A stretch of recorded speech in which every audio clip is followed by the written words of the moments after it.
নিজের বয়সটা কি ভুলে গেলে মা? তাথই একবার বলল কি না বলল, আর তুমি অমনি কিছু ভেবে না ভেবেই নাচতে নাচতে চলে গেলে ওদের সঙ্গীত আর নৃত্যনাট্য কালচারাল সেন্টারে। আমাদের একবার জিজ্ঞেস করার প্রয়োজনও বোধ করলে না? এই বয়সে কিনা সব গার্জেনদের সঙ্গে ধৈ ধৈ করে নাচলে? বয়সের পক্ষে মানানসই বলে তো একটা ব্যাপার আছে নাকি? প্রথম কথা, আমি মোটেও ধেই ধেই করে নাচিনি। ওরা কথাকলি নৃত্যনাট্যের ট্রেন শিল্পী চেয়েছিল যে ওদের বিশেষ অনুষ্ঠানে নৃত্য পরিবেশন করতে পারবে।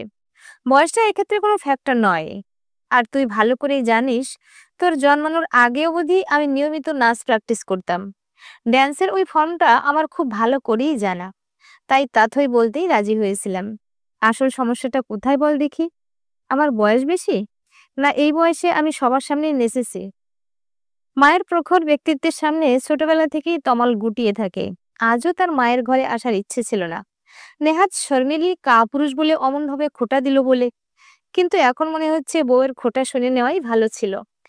মায়ের কাছে কথাবার্তা বলতে এসে নিজেকে পুরুষ সিংহ বলে প্রমাণ করতে নেমে মনে হচ্ছে বিপদ বাড়ছে বই কমছে না। নিজের মেয়ে তাথই কি কম? ঠাম্মির সাপোর্টে জোরালো সারে বলে উঠল, মিস তো বললেন আজ ঠাম্মি আজকের অনুষ্ঠানে অপূর্ব নেচেছে। সেই সঙ্গে এটাও বললেন, ঠাম্মি যদি ইয়ং এজে নাচ না ছাড়তেন তবে ভারতবর্ষ এক অসামান্য নৃত্যশিল্পীকে পেত। আমাদেরই দুর্ভাগ্য যে আপনার নাচ দেখতে পেলাম না। এমন সময় ঘরে ঢুকে এলো শর্মিলী। অস্বাভাবিক গম্ভীর মুখে মেয়ের দিকে তাকিয়ে বলল, বড় স্কুলে এত টাকা ফিস দিয়ে পড়িয়ে এ শেখা হচ্ছে তোমার? এতদিনে এটুকুও শেখনি যে বড়দের মুখে মুখে কথা বলতে নেই? যাও এক্ষুনি এ ঘর থেকে। আর 1 মিনিটও এখানে দাঁড়িয়ে থাকতে দেখলে তোমার কিন্তু। কাঁদো কাঁদো মুখে একবার ঠাম্মির দিকে একবার মায়ের দিকে তাকিয়ে পায়ে পায়ে বেরিয়ে গেল তা থয়ে। সে জানে মায়ের অবাধ্য হলে বিপদ আরো বাড়বে। থমথমে মুখে শর্মিলী বলল, তাথইকে দলে টেনেছেন খুব ভালো, নিজে সারাদিন নেচে বেড়াচ্ছেন সেও খুব ভালো, কিন্তু দয়া করে আমার মেয়েটার ভবিষ্যৎ নষ্ট করবেন না। আমাকে আজকাল ওর পছন্দ হয় না, তাও আপনার প্রশ্রয়ে, সেও আমি জানি। কিন্তু এমনটা করে মেয়েটার ভবিষ্যৎ কি হবে একবারও ভেবে দেখেছেন? হাত জোড় করে নাটকীয় ভঙ্গিতে বলে উঠল শর্মিলী, দয়া করে আমাদের রেহাই দিন। আমি চাই না আপনার খামখেয়ালি আচরণের জন্য আমার একমাত্র মেয়ের ভবিষ্যৎ নষ্ট হোক। আপনার ছেলের মধ্যে যে ব্যক্তিত্বের অভাব আছে, বিয়ের প্রথম দিনই আমি তা বুঝতে পেরেছিলাম।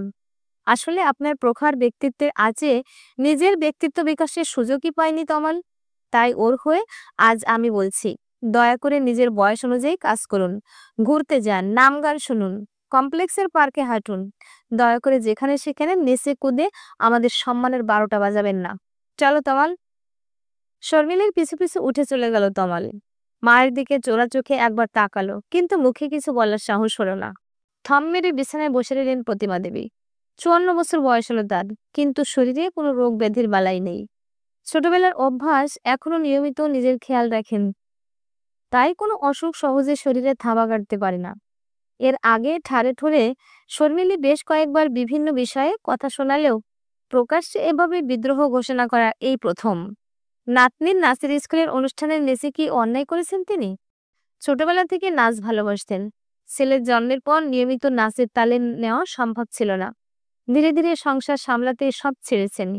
আর যখন স্বামী গত, ছেলে প্রতিষ্ঠিত, নিজের সমস্ত দায়িত্ব থেকে মুক্ত, তখন যদি ফেলে আসা শখ পূরণ করতে চান, ক্ষতি কে? কিসের লজ্জা? শখ পূরণ করতে চাও কি অন্যায়? এই জীবনে কি তিনি চেয়েছিলেন? কেটে গেছে মাস 2। সেদিন শর্মিলীর কথাগুলো শোনার পর থেকে এই প্রতিমা দেবী চুপ করে গেছেন। সংসারের কোনো ব্যাপারেই আর তেমন একটা মাথা ঘামান না। নিজের ঘরে চুপচাপ থাকেন, বই পড়েন, টিভি দেখেন। মা বারণ করলেও তাথই শোনে না। সুযোগ পেলেই সে আদরের ঠাম্মির কাছে যায়, মনের কথা বলে, আঁকা দেখায়, গল্প শোনে। সেন বাড়িতে কোনো মনোমালিন্য ঝগড়াঝাটি নেই। শর্মিলের সংসার তার পছন্দ মেনে নিজ ছন্দে চলছে। শাশুড়ির অবস্থা দেখে আপন মনেই হাসে সে। ভাগ্যিস সেদিন ঘরে ঢুকে প্রতিবাদটা করেছিল, নইলে তো ভদ্রমহিলা এতদিনে কোথায় না কোথায় নেচে বেড়াতেন, আর সবার কাছে কথা শুনতে হতো। ইস, কি লজ্জা, কি লজ্জা! সেদিন যখন কাকলি ফোন করে বলল, সোশ্যাল মিডিয়ায় তোর শাশুড়ির নাচ দেখেছিস, পুরো ভাইরাল হয়ে গেছেন ভদ্রমহিলা। টিয়ার নাচের স্কুল থেকেই তো ভিডিও পোস্ট করেছে। এই বয়সে কেমন ধেই ধেই করে নাচছেন ভদ্রমহিলা, মুখে লজ্জার লেশমাত্র নেই, শখও বলিহারি যাই। কি অবস্থা! তোর শাশুড়ি প্রকাশ্যে নেচে বেড়াচ্ছে আর তুই জানতিস না? লজ্জায় মাথা কাটা গিয়েছিল শর্মিলীর। ইদানিং সে লক্ষ্য করেছে শাশুড়ি মা মাঝে মাঝেই দুপুরবেলা বেরিয়ে যান। ছুটির দিন দেখে সে কথা তমালকে বলতে গিয়েছিল, আমল দেয়নি। তার স্পষ্ট কথা, হাতে পায়ে সবল মহিলা ঘুরছে বেড়াচ্ছে, নিজের মতো আছে, তাতে তোমার কি ক্ষতি হচ্ছে? ক্ষতিটা কোথায় সে শর্মিলী কাকে বোঝাবে? চারপাশে দেখা মহিলাদের সঙ্গে শাশুড়িকে কিছুতেই মেলাতে পারে না যে। বাকি সবার মতো কেন নন প্রতিমা দেবী? সেদিনের ঘটনার পর থেকে তমালের সঙ্গে তার সম্পর্কটা একটু জটিলতা এসেছে। মায়ের সঙ্গে শর্মিলী সেদিন যে খারাপ ব্যবহার করেছে, তমাল এখনো তা মানতে পারেনি। রোববার সকালে ঘুম থেকে উঠে শর্মিলী দেখল জোর কদমে একতারা ঝাড়পোছ হচ্ছে। একটু অবাকই হলো সে। প্রতিমা দেবীর সামনে দাঁড়িয়ে থেকে ঘরগুলো ঝাড়পোছ করাচ্ছেন। মনে হয় বাড়িতে হয়তো নতুন ভাড়াটে আসবে, এলেই ভালো, সংসারে কিছু টাকার আমদানি হবে। এমনিতে সবাই তারা দোতলায় থাকে, একতলাটা খালি পড়ে থেকে থেকে ধুলো পড়ে যাচ্ছে। ভাড়া দেওয়ার সিদ্ধান্ত নিয়ে ভালোই করেছেন প্রতিমা দেবী। তারপর নাচের দিদিমণি ধিমলি ম্যাডামকে গাড়ি থামিয়ে লোকজন দিয়ে সাইনবোর্ড সহ এক গাদা জিনিসপত্র নামাতে দেখে শর্মিলী চমকে উঠল। ছুটির দিনে ইনি এখানে কি করছেন? সিঁড়ি দিয়ে তরতার করে নিচে নেমে এলো সে। আপনি এখানে? কি ব্যাপার? সে কি, আপনি কিছু জানেন না? আপনার বাড়ির একতলাতেই তো আমাদের সঙ্গীত আর নৃত্যনাট্য একাডেমির নতুন শাখার উদ্বোধন হচ্ছে। আপনার শাশুড়ি স্বয়ং এগিয়ে এসে দায়িত্ব নিয়েছেন। কথাকলি বিভাগ প্রধানের পদ অলংকৃত করে উনি আমাদের সম্মানিত করেছেন। কথা শেষে সঙ্গে আসা ছেলে দুটোর দিকে তাকালেন ঝিমলি। সাইনবোর্ডটা টাঙিয়ে দাও, যেন দূর থেকে লোকের চোখে পড়ে, যত্ন করে টাঙাবে। রাগে আপাদমস্তক জ্বলে গেল শর্মিলীর। শাশুড়ির দিকে তীব্র দৃষ্টিতে তাকিয়ে বলে উঠল, বাহ, বেশ খেলা দেখাচ্ছেন আপনি। সেদিনের ঘটনার কথা দেখছি পুরোপুরি ভুলে গেছেন। এবার আর একা নয়, বাড়ির সবাইকে নাচাবেন বলে মনস্থ করেছেন। পাড়ার লোকের সামনে আমাদের মুখ না ডুবিয়ে আর ছাড়বেন না দেখছি। চেঁচামেচি শুনে রোববারের কাঁচা ঘুম ভেঙে তাথই আর তাথইয়ের বাবা নেমে এসেছে। কি হয়েছে? এরা কারা? আমাদের বাড়িতে কি করছে? চোখ রগড়াতে রগড়াতে বলে উঠল তমাল। ততক্ষণে তাথই দৌড়ে গিয়ে ঝিমলির কোলে উঠে পড়েছে।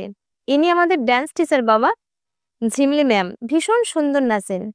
পরক্ষণে এসে ঝিমলির দিকে তাকায়, আমাদের বাড়িতে তুমি কি করছো? আজ থেকে সপ্তাহে 2 দিন আমি এখানেই তোমাদের নাচ শেখাবো, হাসি মুখে বলল ঝিমলি। তোমার ঠাম্মিও শেখাবেন। এবার তুমি ভাবো দেখি কার কাছে নাচ শিখবে। আমি তোমাদের দুজনের কাছেই নাচ শিখবো। ঠোঁট ফুলিয়ে ঝিমলি ম্যাডামের গলা জড়িয়ে ধরল তাথই। তোমার আদরের মেয়ের আধিক্যতা দেখলে দেখলে তো নিজের চোখে, বলে উঠল শর্মিলী।